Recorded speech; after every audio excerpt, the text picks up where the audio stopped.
ఇలాంటి మరెన్నో వీడియోలు చూడడానికి like, share, subscribe and comment. ఈరోజు ఈ వీడియోలో 2026 సంవత్సరంలో శ్రీశైల క్షేత్రంలో మహాశివరాత్రి బ్రహ్మోత్సవాల ప్రారంభము, ముగింపు తేదీలు, దర్శన సమయము, ఏ రోజున ఏ వాహన సేవ నిర్వహిస్తారు, పాగాలంకారణ విశిష్టత, లింగోద్భవ కాలాభిషేకము, రథోత్సవం గురించి తెలుసుకుందాము. శ్రీశైల క్షేత్రంలో మహాశివరాత్రి బ్రహ్మోత్సవాలు అత్యంత వైభవంగా జరుగుతాయి. 2026 సంవత్సరంలో ఫిబ్రవరి మాసంలో ఈ ఉత్సవాలు నిర్వహించబడతాయి. శ్రీ బ్రహ్మరాంబ మల్లికార్జున స్వామి వార్లకు జరిగే బ్రహ్మోత్సవాలు 8వ తేదీ ఫిబ్రవరి 2026 ఆదివారం రోజు నుండి 18వ తేదీ ఫిబ్రవరి 2026 బుధవారం వరకు 11 రోజుల పాటు నిర్వహించబడతాయి. ఫిబ్రవరి 8వ తేదీ ఉదయం 9 గంటలకు యాగశాల ప్రవేశంతో ఉత్సవాలు ప్రారంభమవుతాయి.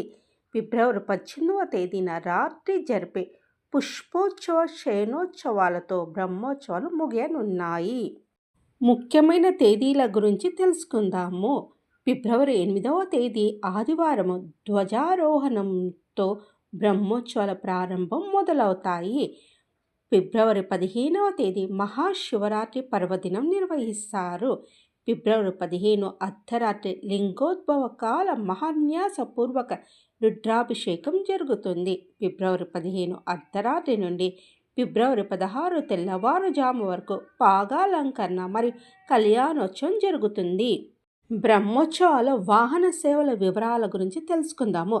8వ తేదీ ధ్వజారోహణము, 9వ తేదీ భృంగి వాహన సేవ, 10వ తేదీ హంస వాహన సేవ, 11వ తేదీ మయూర వాహన సేవ, 12వ తేదీ రావణ వాహన సేవ, 13వ తేదీ పుష్ప పల్లకీ సేవ, 14వ తేదీ గజ వాహన సేవ, 15వ తేదీ మహాశివరాత్రి ప్రభోత్సవం నంది వాహన సేవ, లింగోద్భవ కాల మహాన్యాస పూర్వక రుద్రాభిషేకం, పాగా అలంకరణ, స్వామి అమ్మవార్ల బ్రహ్మోత్సవ కళ్యాణము, 16వ తేదీ రథోత్సవం తెప్పోత్సవం, 17వ తేదీ యాగ పూర్ణాహుతి ధ్వజావరోహణ, 18వ తేదీ అశ్వవాహన సేవ పుష్పోత్సవము శయనోత్సవము.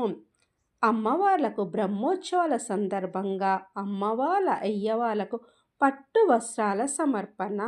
శ్రీకాళహస్తి స్వామివార్ల దేవస్థానము శ్రీకాళహస్తి వారు 8వ తేదీ పట్టు వస్త్రాలను సమర్పిస్తారు.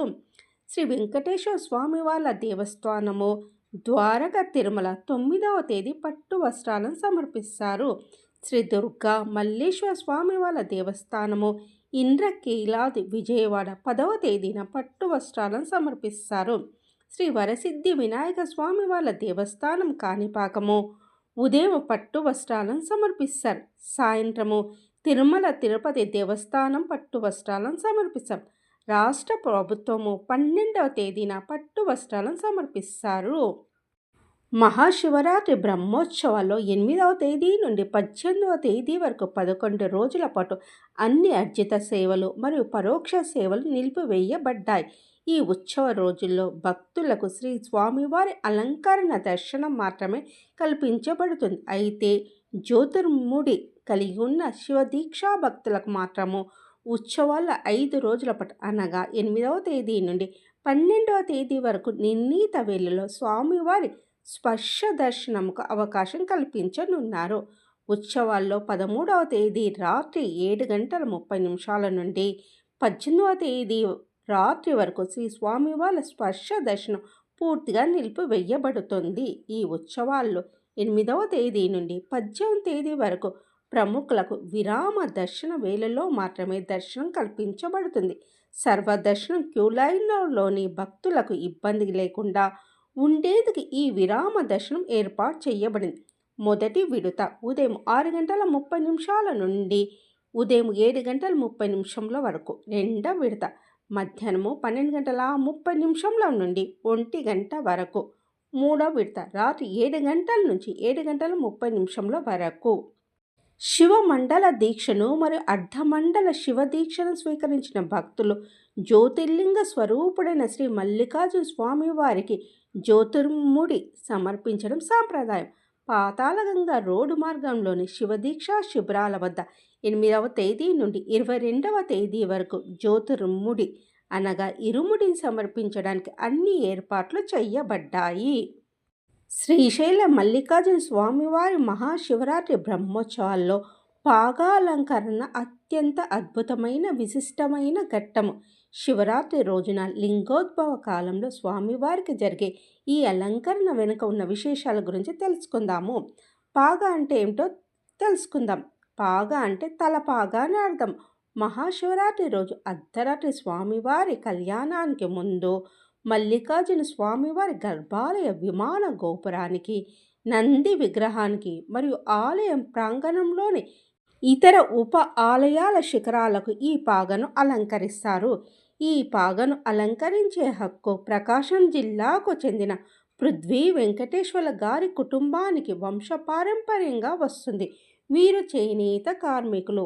వారు శివరాత్రికి ముందు నుండే ఎంతో నిష్ఠతో నియమబద్ధంగా మౌనవ్రతం పాటిస్తూ ఈ పాగన్నేస్తారు.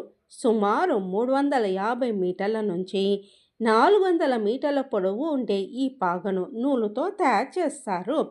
శివరాత్రి అర్ధరాత్రి వేళ ఆలయ వెలుతురును పూర్తిగా ఆపివేశారు. చీకటిలో ఆ కుటుంబ సభ్యుడు దిగంబరంగా కేవలం మొలతాడు మాత్రమే ఉంచుకొని ఎటువంటి ఆధారం లేకుండా అత్యంత వేగంగా గర్భాలయ విమాన గోపురాన్ని ఎక్కుతారు.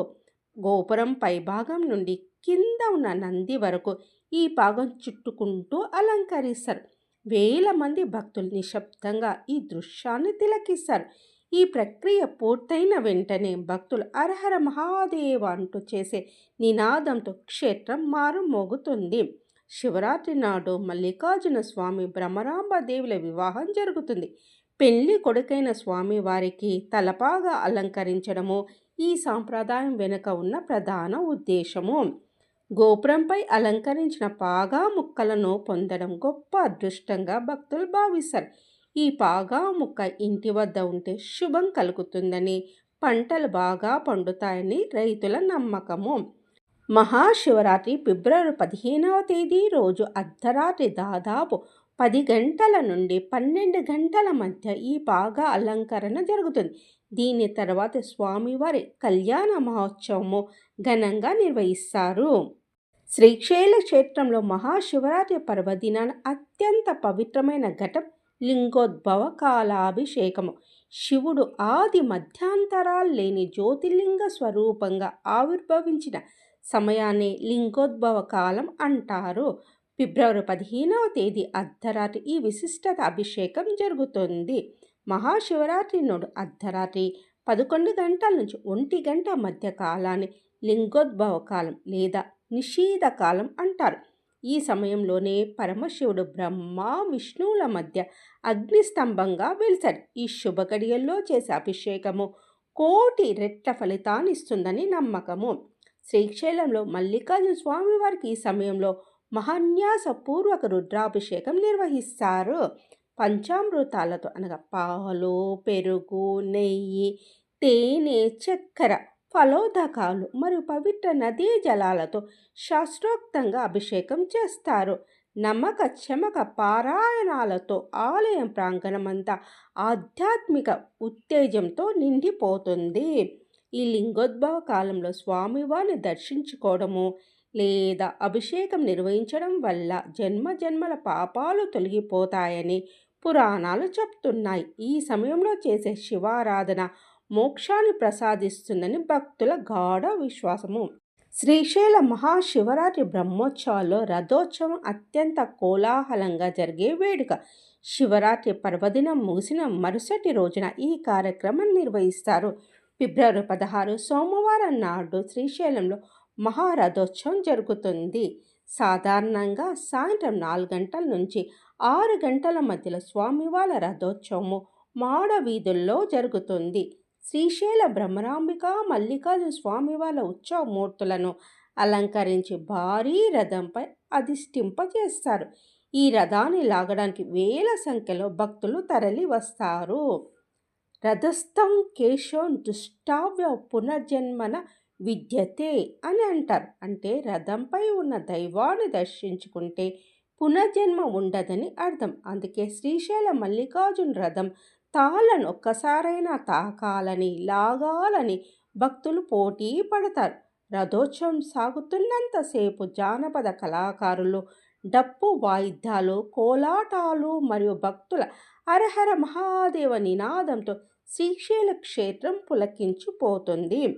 రథోత్సవం పూర్తయిన తర్వాత సాయంత్రం వేళలో స్వామివార్లకు కృష్ణానదిలో అత్యంత వైభవంగా తెప్పోత్సవం నిర్వహిస్తారు. విద్యుత్ దీపాలతో అలంకరించిన పడవలో స్వామి అమ్మవార్లు జల విహారం చేస్తారు. బ్రహ్మోత్సవాల ముగింపులో భాగంగా భక్తులు, అర్చకులు ఒకరిపై ఒకరు వసంత అనగా రంగోలీలు చల్లుకుంటూ ఆనందంగా జరుపుకుంటారు.